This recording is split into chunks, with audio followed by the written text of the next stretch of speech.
అందరూ కవర్ అవుతారు.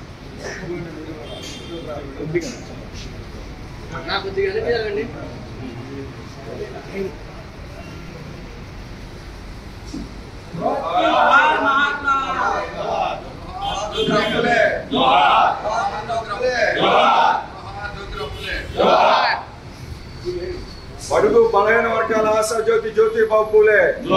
బడుగు బలహీన వర్గాల ఆశా జ్యోతి జ్యోతిరావు పూలే. अमर रहे ज्योतिबा फुले, अमर रहे ज्योतिबा फुले. ज्योतिराव फुले, जोहार ज्योतिराव फुले, जोहार ज्योतिराव फुले, जोहार ज्योतिराव फुले. वर्धिल्लाली बीसीల ఐక్యత. जोहार ज्योतिराव फुले, ज्योतिराव फुले, जोहार ज्योतिराव फुले, जोहार ज्योतिराव फुले. बीसीల ఐక్యత, बीसीల ఐక్యత, बीसीల ఐక్యత.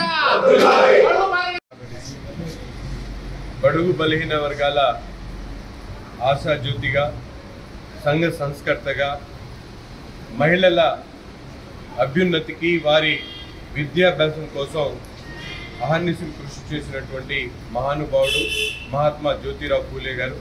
ఆయన జయంతిని పురస్కరించుకొని ఈరోజు వాడవాడల ఆంధ్ర రాష్ట్రంలో ప్రభుత్వం ఎంతో గొప్పగా ఈ కార్యక్రమాన్ని తీసుకోవడం జరుగుతూ ఉంది.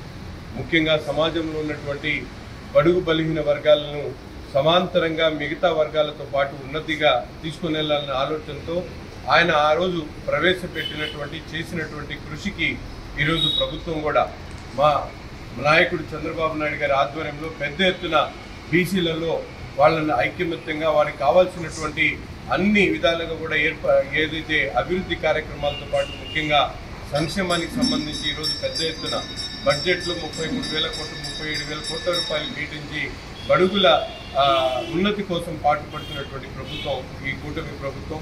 తప్పకుండా రాబోయేటువంటి రోజుల్లో మహిళలకు సంబంధించినటువంటి రాజకీయంగా కానీ ఉద్యోగాల్లో కానీ వాళ్ళకి రిజర్వేషన్ కల్పించేటువంటి దాంట్లో ఆ రోజు మహిళలను విద్యాభ్యాసం నేర్పించాలన్న ఆలోచనతో అగ్రవర్ణాలు వ్యతిరేకించినప్పుడు కూడా దీక్షతో ఆయన తన భార్యని సైతం స్కూలుకు పంపించి చదివించినటువంటి మహానుభావుడు జ్యోతిరావు పూలే.